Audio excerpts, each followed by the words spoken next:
CNBC आवाज़ HDFC sky election headquarters में आपका स्वागत है। आप देख रहे हैं 10 के दमदार ट्रेड्स। वीर में रहेंगे अगले आधे घंटे आपके साथ, और हमारे साथ अर्चना वैद्य और आशीष बहेती पिछले शो से बने हुए हैं। साथ ही निर्मल बांग से विकास सालुंके और 5paisa.com से रुचित जैन भी जुड़ेंगे। इसके अलावा मार्केट एक्सपर्ट महबून ईरानी से जानेंगे कि मौजूदा बाजार में क्या करना चाहिए। नई सरकार की गठन को लेकर ताज़ा सियासी हलचल बताने के लिए लक्ष्मण रॉय, इनसे भी एक बातचीत करेंगे। ये सब कुछ थोड़ी देर में, लेकिन इससे पहले एक बार ज़रा मार्केट की बात करते हैं। और मार्केट में अभी भी मोमेंटम बहुत शानदार। निफ्टी 130 पॉइंट ऊपर, बैंक निफ्टी हालांकि थोड़ा कूल ऑफ होता हुआ अब 178 पॉइंट ऊपर। लेकिन आज की कहानी है मिड कैप्स में। मिड कैप इंडेक्स 2% ऊपर इस समय ट्रेड करता हुआ। एडवांस डिक्लाइन 9:1 का। Stock of the day BHEL 15% ऊपर अब। उसके अलावा PFC, REC, Hindustan Aeronautics, Concor, GAIL, Exide, India Cement, BEL, Hindustan Copper, GMR Airports, IEX, कम से कम 15 F&O स्टॉक्स जो 5% या उससे ज़्यादा ऊपर हैं। चलिए अभी काम करते हैं, यहाँ से ट्रेड्स पिक करना शुरू करते हैं। हमारे साथ 4 मेहमान हैं इस वक्त। विकास सालुंके फ्रेश प्रोस्पेक्टिव लेके, रुचित जैन 5paisa.com से, और रचना वैद्य, आशीष बहेती जी पिछले कार्यक्रम से इस कार्यक्रम में भी हैं। आप सभी को नमस्कार, कार्यक्रम में स्वागत है। रुचित, आपका पहला ट्रेड इस वक्त का, मतलब 2 ट्रेड्स क्या पिक कर रहे हैं आप? नमस्ते Virendra ji, very good morning सभी को नमस्कार। 2 स्टॉक्स है खरीदारी साइड। एक सबसे पहला पिक मेरा UPL में रहेगा, जहाँ पे हमने पिछले कुछ दिनों में कंसोलिडेशन देखा, और कंसोलिडेशन में जो हाई बना था उसका ब्रेकआउट आज के ट्रेडिंग सेशन में स्टॉक में आया है। RSI में भी पॉजिटिव क्रॉस ओवर है, तो यहाँ पे 525 के स्टॉप लॉस से खरीदारी करने की सलाह रहेगी 565 के अराउंड के टारगेट्स के लिए। और चोलामंडलम इन्वेस्टमेंट ये मेरा सेकंड पिक रहेगा, जहाँ पे हम काफी अच्छा स्ट्रक्चर्स देख रहे हैं कि जो भी प्राइस वाइज करेक्शंस हुए उसमें कोई बड़े वॉल्यूम बेस्ड सेलिंग हमने नहीं देखी, और जब प्राइस जब ऊपर जा रहे हैं तो वापस से नो प्रीवियस हाइज क्रॉस करने के ब्रेकआउट के वर्ज पर है। RSI भी यहाँ पे भी पॉजिटिव मोमेंटम इंडिकेट कर रहे हैं, तो यहाँ पे 1260 के स्टॉप लॉस से खरीदारी करें और 1440 के अराउंड के टारगेट्स एक्सपेक्ट करें। ओके, तो ये हो गई इस समय रुचित की कॉल्स। अब चलते हैं विकास के पास। विकास जी, गुड मॉर्निंग। आपकी 2 ट्रेड्स। मेरा पहला रहेगा आरती इंडस्ट्री। आरती इंडस्ट्री में यहाँ पे वापस एक अपमूव देखने मिल रहा है। जिस हिसाब से लास्ट 2 ट्रेडिंग सेशन में जो डाउनफॉल देखने मिला था, वहां से वापस ये 633 के ऊपर ट्रेड करते हुए देखने मिल रहा है। तो आरती इंडस्ट्री यहाँ पे बाय रहेगा। ऊपर में जो टारगेट निकल के आ रहे हैं वो 670 के आसपास के। नीचे में स्टॉप लॉस आज का जो ओपन है 626 के आसपास का, तो 226 का स्टॉप लॉस लगा के यहाँ पे आरती इंडस्ट्री को बाय करना है। दूसरा मेरा काउंटर रहेगा हुडको। हुडको में मुझे लगता है कि एक अच्छा अपमूव यहाँ पे देखने मिल सकता है। ऊपर में वापस 272 274 के टारगेट यहाँ पे वापस रिटेस्ट हो सकते हैं। नीचे में जो स्टॉप लॉस देखने मिलेगा वो डाउन साइड में 248 के आसपास का है, तो मुझे लगता है यहाँ से एक अपमूव यहाँ पे देखने मिल सकता है। तो ये इस समय हुडको पिक हो गई। अब चलते हैं रचना जी के पास। रचना जी, आपकी फ्रेश 2 ट्रेड्स इस समय की। फ्रेश कॉल रहेगी IRCTC और एक कॉल रहेगी ITC। पहले ITC की बात करते हैं। ITC के फ्यूचर्स जो है 436 के करीब है। अगर हम यहाँ पे 432 का एसएल लगा पाए और इसको अगर लॉन्ग कर पाए तो ऊपर वाली साइड पे ये काउंटर 440 और 46 की तरफ जा सकता है। सो ITC futures is a long and similarly IRCTC futures is also long. और यहाँ पे 975 का प्राइस है। अगर हम 955 का एसएल लगाए तो ऊपर वाली साइड पे हमारे 1000 रुपीज का टारगेट हो सकता है। 1000 के बाद 1020। ओके, ये ट्रेड है रचना जी के। आशीष बहेती जी, आप क्या ट्रेड पिक करेंगे? पूरे रियलिटी सेक्टर में काफी अच्छा मोमेंटम देखने मिल रहा है। स्पेसिफिकली कैश वाले जो रियलिटी स्टॉक्स है, लोडा, प्रेस्टीज, ब्रिगेड, इनमें 5 से 8% तक के मोमेंटम देखने मिल रहा है। ओवरऑल रियलिटी में खरीदारी की सलाह रहेगी, जिस हिसाब से वापस ओवरऑल अपने ऑल टाइम हाई के काफी पास आ चुका है। हमें लग रहा है ये शायद आज या कल तक में अपना ऑल टाइम हाई वापस रीगेन करता हुआ देखने मिल सकता है। तो 1865 का स्टॉप लॉस लगाकर खरीदारी की सलाह रहेगी। 1865 का स्टॉप लॉस। जो टारगेट्स है 1940 और 1975 तक के टारगेट्स के लिए इसमें खरीदारी की जा सकती है। दूसरा जो स्टॉक हमें अच्छा लग रहा है वो GNFC है। इसका भी सेटअप काफी अच्छा है और स्टॉक नीचे से एक बेस बनाकर अब वापस बाउंस बैक दे रहा है, तो इसमें खरीदारी की जा सकती है। जो स्टॉप लॉस इसमें मेंटेन करना है वो 630 रुपए का, 655 के पहला टारगेट एंड 665 665 के दूसरे टारगेट के लिए इसमें खरीदारी की सलाह है। ओके, चलिए कुछ और ट्रेड्स लेंगे, आपके साथ आ रहे हैं उसके लिए। लेकिन पहले एक काम करते हैं। अब मोदी सरकार 3.0 की जो तैयारियां शुरू हो गई हैं, एक बार दिल्ली चला जाए। NDA की बैठक में कल प्राइम मिनिस्टर नरेंद्र मोदी को एक यूनानिमसली नेता चुना गया। सभी सहयोगी ने अपना समर्थन पत्र सौंप दिया है। इस सरकार की गठन से लेकर जो भी चीज़ें हैं उनके लिए हमारे ब्यूरो चीफ और economic policy editor Lakshman Roy जुड़ गए हैं, उनसे जान लेते हैं। लक्ष्मण जी, क्या क्या फ्रेश डेवलपमेंट हुई है, क्योंकि काफ़ी न्यूज़ फ्लो आ रहा है वो स्पेशली चंद्रबाबू नायडू को लेकर, डेवलपमेंट्स क्या कह रही हैं? देखिए, दरअसल यह है कि चंद्रबाबू नायडू ने जब कल दिल्ली में थे तो उन्होंने प्रधानमंत्री से रिक्वेस्ट किया था, न्योता दिया था कि हमारे यहाँ जब शपथ ग्रहण हो तो वहाँ पे आप हमारे शपथ ग्रहण समारोह में आइए। तो मुझे जो सूत्रों से जानकारी मिली उसके मुताबिक प्रधानमंत्री ने इस न्योते को स्वीकार कर लिया, लेकिन इसमें दिक्कत ये आ गई कि केंद्र सरकार का जो शपथ ग्रहण है वो भी 8 को होना है और 9 तक हलचल यहाँ पे रहेगी, और 9 को होना था आंध्र प्रदेश में शपथ ग्रहण। तो अंत में यह निर्णय लिया गया कि आंध्र प्रदेश के शपथ ग्रहण को टाल दिया जाए, और टाल करके अब उसको 12 करने की संभावना काफ़ी हद तक बन गई है। तो हालांकि औपचारिक ऐलान होना बाकी है। ये भी एक दर्शाता है, एक कह सकते हैं कि सहयोगी दलों के बीच में आपसी तालमेल कि प्रधानमंत्री को आना है तो अपने यहाँ का शपथ ग्रहण टाला जा रहा है। और वैसे इन सब के अलावा बहुत सारी हलचलें दिल्ली में चल रही हैं। आज सुबह से ही भाजपा के नेताओं की एक महत्वपूर्ण बैठक कुछ देर बाद भाजपा के अध्यक्ष जेपी नड्डा के आवास पर होनी है, और इसके अलावा जो 2-3 बड़े नेता हैं भाजपा के, वो सहयोगी दलों से लगातार बातचीत का सिलसिला शुरू कर रहे हैं। उनकी क्या इच्छाएं हैं, हम क्या कर सकते हैं, इस पर बातचीत चल रही है। तो अगले 24 से 48 घंटे बिल्कुल काफ़ी गहमा गहमी वाला रहना है। लेकिन मैं यही कहूँगा अनुसार आपके जरिए कि दर्शकों को अफवाहों पर नहीं जाना है, CNBC आवाज़ देखते रहिए, जो बिल्कुल सटीक पॉलिटिकल डेवलपमेंट होगा वो मैं आप तक पहुँचाऊँगा। ये खैर हम आपकी बात मानते हैं इस चीज़ को। तो लक्ष्मण जी, कुछ निकल कर आया है कि क्या मिनिस्ट्रीज़ को लेकर, स्पीकर पोस्ट को लेकर क्या नेगोशिएशंस चल रही हैं?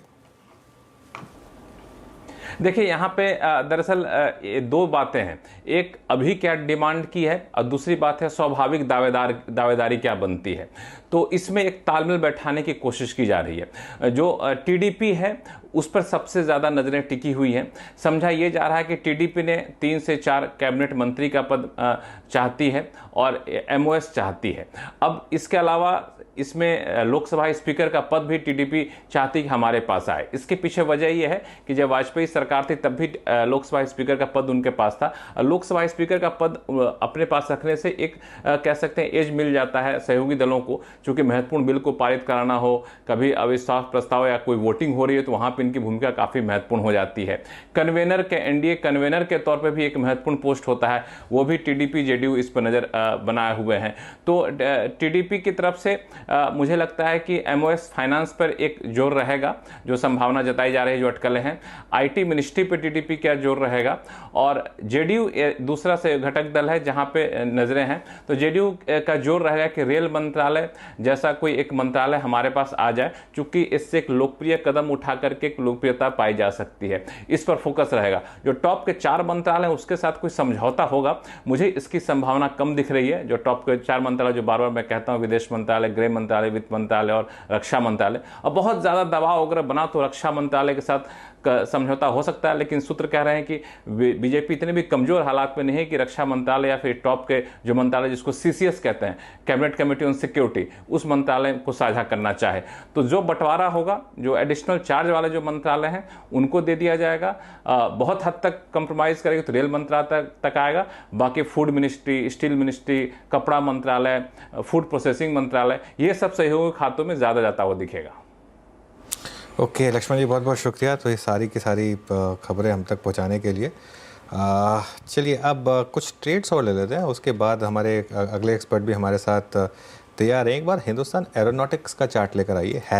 हैल अब 8% ऊपर हो चुका है। अगर रचना जी हैं हमारे साथ, रचना जी, हैल आपने काफ़ी अच्छे से ट्रैक किया, एक इस पर व्यू दीजिए। कोई व्यू बन रहा है क्या? पॉजिटिविटी है और फर्दर कंटिन्यू भी हो सकती है। ऊपर वाली साइड पे ये 4800 की तरफ जा सकता है। एंड उसने जो बड़ा रेड बार 2 दिन पहले बना था उसके 50% को ऑलरेडी टेक आउट कर लिया है। तो यहाँ पे फर्दर पॉजिटिविटी के पूरे चांसेस बनते हैं। So this is strong positive momentum counter. Ashish, वो अभी वोल्टास मेरे ख्याल से पिछले कार्यक्रम में पिक किया था आपने या फिर मानस ने, इट्स 1420 72। अब आपका व्यू क्या है यहाँ पर? एक बार डॉक्टर साहब वो कॉल का प्रीमियम भी लेके आइएगा। 15, 14, 90 की पॉसिबिलिटी लग रही है आपको डे हाई पर आके ट्रेड करता हुआ? जी वीरेंद्र जी, इनफैक्ट काफी अच्छा मोमेंटम पूरे सेक्टर में बनता हुआ देखने मिल रहा है। कंपनीज में भी एक अच्छा मोमेंटम ऑलरेडी बिल्डअप हो चुका है। इसमें भी हमें लग रहा है कि 1550 तक का भी जोन देखने मिल सकता है। तो पहला जो टारगेट है इसका 1520 का, और सेकेंड जो टारगेट है 1550 के लिए खरीदारी की जा सकती है इन लेवल्स पे। जो स्टॉप लॉस में मेंटेन करना है वो 1430 का कैसे मेंटेन करे। वोल्टास डे हाई पर आके ट्रेड करता हुआ मूव अच्छे हैं यहाँ पे। हेवल्स में मूव अच्छा था, एक्साइड में मूव अच्छा है, ऑप्शन एक्टिविटीज़ इनमें काफ़ी अच्छी खासी हैं, तो ये एक फेवरेट स्पेस है। HAL भी अब डे हाई की ट्रेजेक्टरी में आके ट्रेड करता हुआ अब 8% हो गया HAL ऊपर। मीनवाइल एक बार एक्साइड रखिएगा 6.5% ऊपर 525। वो कॉल लेके आइएगा, 500 की कॉल थी ना, वो 500 की कॉल 38 का टारगेट था उसका, नहीं 42 का टारगेट था, और उस वक्त 38 हो गई थी, 30 पे स्क्रीन पे गई थी ऑन एयर। मेरे ख्याल से अब तो वो कॉल ही 39 हो गई ऑलमोस्ट। तो वो ट्रेड हमने हल्का सा प्रॉफिट बुकिंग वहाँ भी कराई थी। बाकी अगर आप देखें इस वक्त अब डे हाई पर आके 525 यानी अपने करियर के हाईस पे आके ट्रेड करता हुआ ये। और एक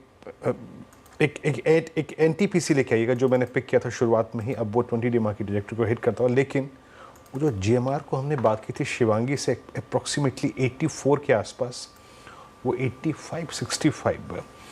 विकास, GMR एयरपोर्ट्स पे आपका टेक इस वक्त डे हाई पर आके ट्रेड करता हुआ?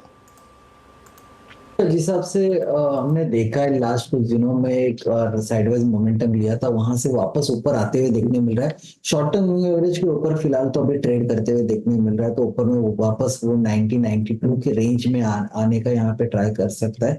नीचे में इंट्राडे में अगर बात करूँ तो 82 एक अच्छा बेस बना चुका है, कल के हाई के ऊपर का एक अच्छा बेस बन चुका है आज के ट्रेडिंग में। तो 82 के स्टॉप लॉस में इसमें पोजिशन बनाई जा सकती है, 92 के टारगेट। ओके, अच्छा एक और स्टॉक की मैं सिर्फ प्लेसमेंट देख रहा हूँ, एक बार BEL लेकर आइए एक बार ज़रा। इलेक्शन वर्डिक्ट के बाद जिन स्टॉक्स में सबसे ज़्यादा पिटाई हुई थी उसमें से एक स्टॉक था ये, और गैप अप हुआ, उसके बाद अब एक कंसोलिडेशन के बाद वापस एक फ्रेश मूव शुरू हुआ है। और यहाँ पर एक इंटरेस्टिंग चीज़ डेली चार्ट पर भी अगर आप देखें वीरू, तो वापस शायद 20 डेमा को ये रिक्लेम करता हुआ। इसकी वो कैंडल बहुत बड़ी थी, नेगेटिव कैंडल थी। अगर इसका आप कैंडल स्टिक पैटर्न दिखाएंगे ना डे के हिसाब से, तो वो काफ़ी नेगेटिव था। आप विकास जी इस पर कोई व्यू, अगर BEL का चार्ट आपने देखा हो तो? जी हाँ, अगर वापस वो डेज हाई को यहाँ पे ब्रेक करता है 278 के, तो वहां से वापस एक अपमूव देखने मिल सकता है। ऊपर में 300 के आसपास का एक अपमूव यहाँ पे देखने मिल सकता है। हालांकि नीचे में हमने देखा है कि 270 और 268 एक बेस बना चुका है, जो कल के क्लोजिंग के बाद जो गैप अप हुआ था उसका एक इंपॉर्टेंट सपोर्ट यहाँ पे देखने मिलेगा। तो 268 का एक इमीडिएट सपोर्ट इस काउंटर में देखने मिल सकता है। ऊपर में अगर ये 278 के ऊपर जैसे निकलेगा तो ये 300 की तरफ एक अपमूव करने का ट्राई कर सकता है। तो ऊपर में 300 के टारगेट के लिए इसको बाय कर सकते हैं। चलिए अब एक काम करते हैं, आप थोड़ा लॉन्ग टर्म की बात करते हैं। हमारे साथ मार्केट एक्सपर्ट मेहरबून ईरानी जुड़े हैं, उनसे जानते हैं कि इस मार्केट में अब करना क्या है। Mehraboon ji good morning. एक बड़ी वॉलेटिलिटी के बाद अब market finally back to square one, क्या व्यू ले रहे हैं अब इस समय? क्या इन्वेस्टर्स करें, क्या ट्रेडर्स करें, कैसे अप्रोच करें इस मार्केट को? देखिए अनुज, थोड़ा सा बैकग्राउंड देख लिया अगर तो पहले तो सबसे पहले कोई भी कह नहीं रहा था, कोई भी कितना भी विरोध हो प्राइम मिनिस्टर का या गवर्नमेंट का, कोई मानने को तैयार नहीं था कि गवर्नमेंट शायद नहीं आएगी। वो बात छोड़ दीजिए, कोई कहने को तैयार नहीं था कि गवर्नमेंट को 272 सीट्स नहीं मिलेंगी। I am talking of the BJP alone. Now उसके बाद फिर भी बाजार थोड़ा हल्का था, because people are talking of 285, 290, 300। उसके बाद आए एग्जिट पोल आया फ्राइडे, काउंटिंग शुरू हुई ट्यूसडे, मंडे के दिन आके तोड़ फाड़ बाइंग हुई। वहां पे अगर आप चीज ध्यान से देखो तो 3.5-4% बाजार बढ़ा था, लेकिन advance decline was 3:2, which is not very healthy for a market जो 4.5% बढ़ गया था। फिर आया results and then slowly started dawning कि बीजेपी को 272 सीट्स नहीं आएंगे। तो कहीं पर I think market decided to adjust itself. Now, if you see the last few years of this government and the Indian markets and market में, जिसमें आप हम सब लोग शामिल हैं, कहीं पर मार्केट में इंडिया को एक कॉरपोरेट एंटिटी पकड़ कर चल रहा था, जिसकी फंडामेंटल्स इंप्रूव हुई है, इम्प्रूव होते जा रही है, बेटर देन अदर मार्केट सब लोग कहते आ रहे हैं। और इसका प्रोमोटर बड़ा मजबूत था, पूरा विश्वास था कि जो भी हो प्रोमोटर इंडिया को आगे बढ़ाता जाएगा। अभी कहीं पर जब प्रोमोटर थोड़ा सा वीक होता है तो इट इज बट ऑब्वियस कि आपका मार्केट का जो प्रीमियम है वो भी एडजस्ट होते जाएगा towards the down side. Whether one likes to hear it और नॉट, नरेंद्र मोदी के लिए Indian markets were enjoying at least 20 to 15% premium. वो प्रीमियम कहीं पर अब एडजस्ट हो रहा है। The P multiples are contracting. कहना काफी इजी है कि ये स्टॉक 5,000 का 4,000 हो गया, अभी अट्रैक्टिव हो गया। We need to understand that before elections, people were buying those stocks because power है, defense है, railways है, infrastructure है, green energy है, public sector banks है. I think were the most favored because the government was tilted towards them. तो सारे पैसे वहां पे गए थे और FMCG फार्मा में से पैसे थोड़े से ज्यादा इन्वेस्ट नहीं हुए थे। A complete change has happened. तो मार्केट कल और आज क्यों बढ़ा? I personally believe it is a lot of impulse buying, जिसे मैं सेंटीमेंट बाइंग कहता हूँ। कहना कि 5 का 4 हो गया, 4,000 का वापस 4,500 होगा, तो that trader instinct still is in the market, जिसको मैं हिट एंड रन कहता हूँ। बाय करो, बढ़ गया बेचो। तो दैट ट्रेडर मेंटेलिटी जिसके पास है और काफी सारे लोगों के पास है, I think they can possibly use the sharp fall and the rally which we are seeing as an opportunity. अगर आप मुझे पूछे तो I still believe that the risk perception to India which could have increased post this verdict can impact multiples a little bit more. Fear de-rating जिसे मैं कहता हूँ, expensive spaces like capital goods, defense, railways, PSU space, ये और थोड़ा बढ़ सकता है। Somewhere I feel the markets ultimately अपना भगवान है, will adjust itself to lower multiples and will give a great opportunity for investors all over again. और रही बात लोगों की जिसने अभी इन्वेस्ट किया है, थोड़ा मार पड़ा है पिछले 4-5 दिन में, I would say that believe in the market. If you believe के मल्टीपल्स बहुत महंगे नहीं थे तो you will see this prices again. I don't think it's going to take long. मेरा पर्सनल कंक्लूजन है, कुछ चेंज नहीं होगा, not even privatisation. That's my opinion. Half the trouble is coming from the so called pundits जो social media पे politics के बारे में लिखते जाते हैं, और some parts of the media which always has a biased view, who are going on stating things virtually every passing day. Ignore the noise. Believe in the markets. Your levels will come. And I personally believe nothing will change. The worry रहेगा कि government is much weaker than what we were used to over the last 10 years. मैं कहूँगा in short, a reality shock has been administered. Nothing more, nothing less.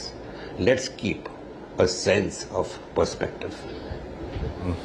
बिल्कुल exactly मैं बोला, आपने अच्छे से इस बात को समझाया।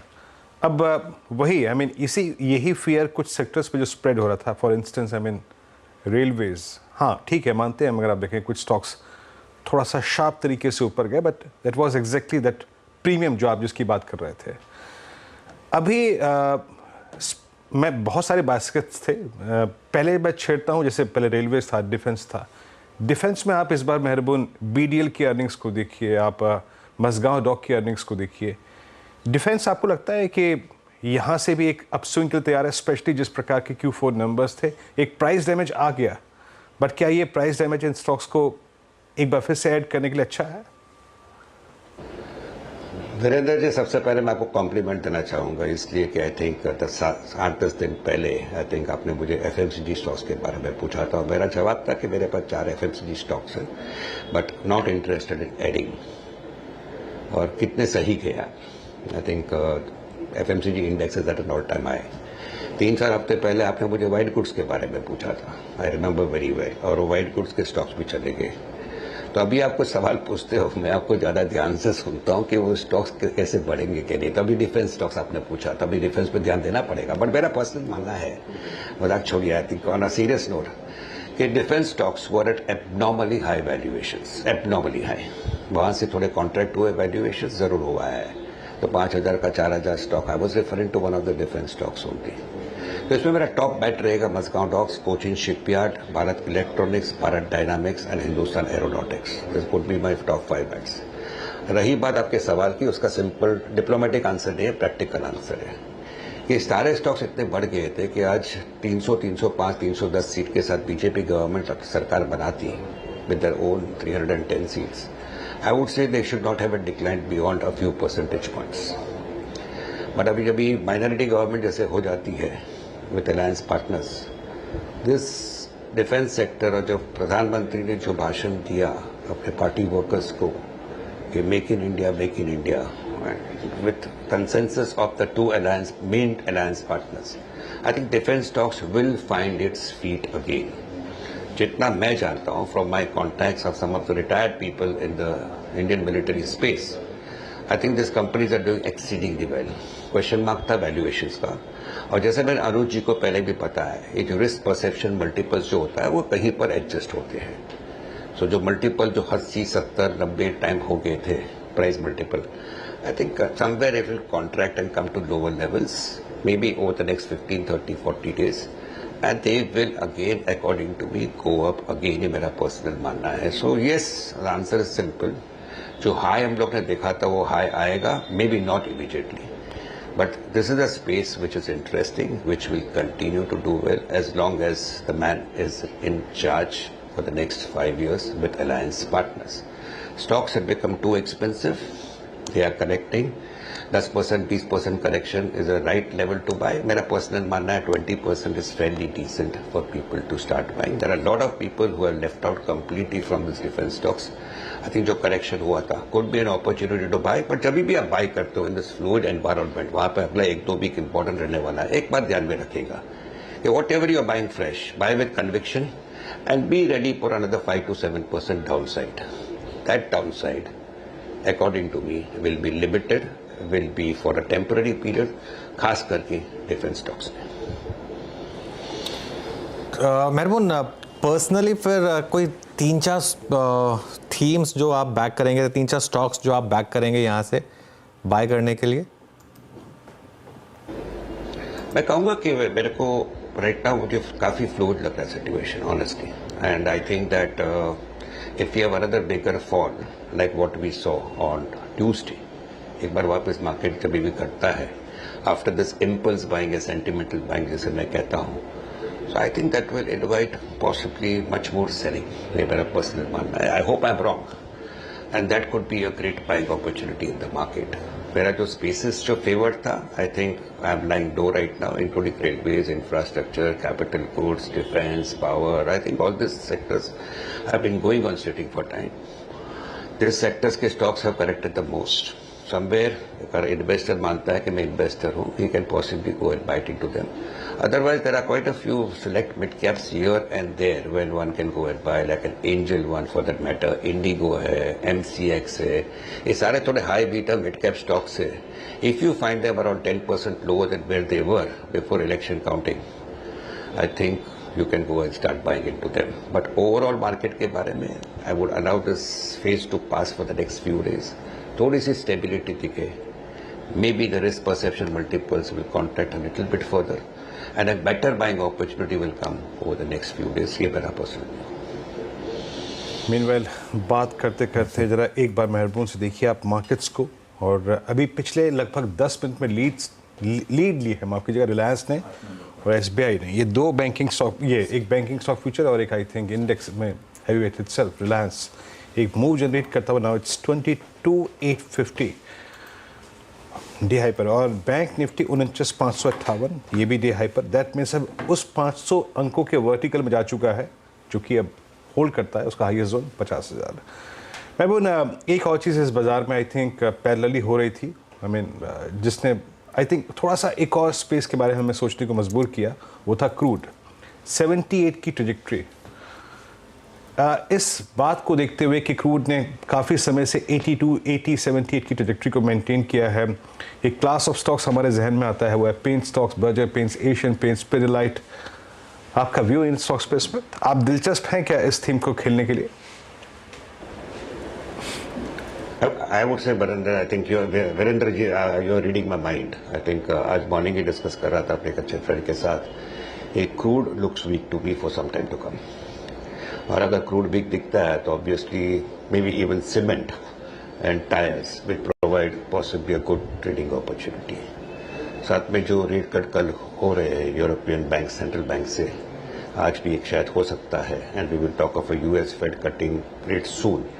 यहाँ पे बारिश का प्रोग्रेस पता चलेगा, expectation that budget will come. तो समवेयर अलोंग द लाइन जो मैंने अनुज को कहा कि और एक फॉल शायद आ सकता है जिससे भी बड़ा होगा, शायद वो नहीं भी आएगा, because if we have a decent government in place, progress of monsoon is good, central banks abroad start cutting rates, US fed के रेट कट्स की बात होती है, बॉन्ड यील्ड्स घटते हैं, आरबीआई क्या करेगा, बजट कैसा आएगा, फाइनेंस मिनिस्टर कौन बनेगा, whole lot of questions are there over the next 12-15 days. तो ये मार्केट में opportunities will keep on coming. और आपके पॉइंट पे ये तेल का भाव घटने से I think tyres, yes, even cement according to be could provide a decent trading opportunity from the bank side.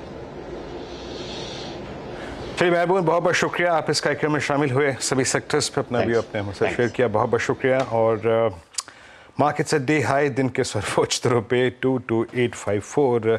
इतिहास के पन्नों में जब इन 3 दिनों को पढ़ा जाएगा तो सलामी दी जाएगी टेक्निकल एनालिस्ट की तरफ से। हाई था 23,335, उसके बाद लो लगा 200 डेमा का 21,281 और अब ट्रेड कर रहे हैं 22,858 पे। शानदार 4 दिन। अब चलते हैं सुमित के पास, हम तो थक गए, अब ये यहाँ से कमान संभालेंगे सुमित और दर्शकों के प्रश्नों के जवाब जुटाएंगे। मतलब सलामी ट्रेडर्स को नहीं, उन ट्रेडर को भी दी जाएगी जो बचे हैं सर्वाइवल में इस उठा-पटक के बीच में। मतलब जिस तरह से गिरावट आई, जिस तरह की तेजी आई, हर तरीके के मदड़ी तेजी सबको ही बाजार ने अपने तरीके से देखा है। और डे हाई पर एक बात है, इसमें जो ऑप्शन राइटर्स थे नेकेड, उनके लिए ये दौर बहुत भारी था और ये जख्म काफ़ी दिनों तक याद किया जाएगा। सच में, सच में। फिलहाल डे हाई पर मार्केट है, लेकिन अब पता नहीं जिस तरह की तेज़ी देखने को मिल रही है, ऐसा ना हो कि वापस हम 23,000 के ऊपर कहीं पहुंचते हुए दिखाई पड़े। लेकिन एक अच्छी तेज़ी मार्केट्स के अंदर आज फिर जारी है और आगे भी हम बातचीत करेंगे। राजेश जी हमारे साथ मौजूद है, राजेश सतपुते जी, उनसे हम चर्चा करेंगे आपके सवालों के जवाबों को लेकर भी और साथ ही साथ मार्केट्स पर भी। लेकिन पहले रुक कर लेते हैं हेडलाइंस का।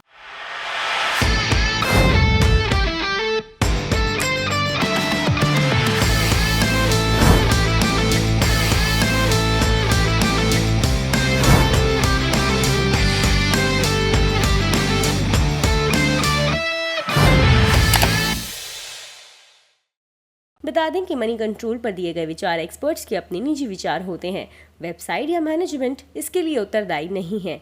यूजर्स को मनी कंट्रोल की सलाह है कि कोई भी निवेश निर्णय लेने से पहले सर्टिफाइड एक्सपर्ट की सलाह लें।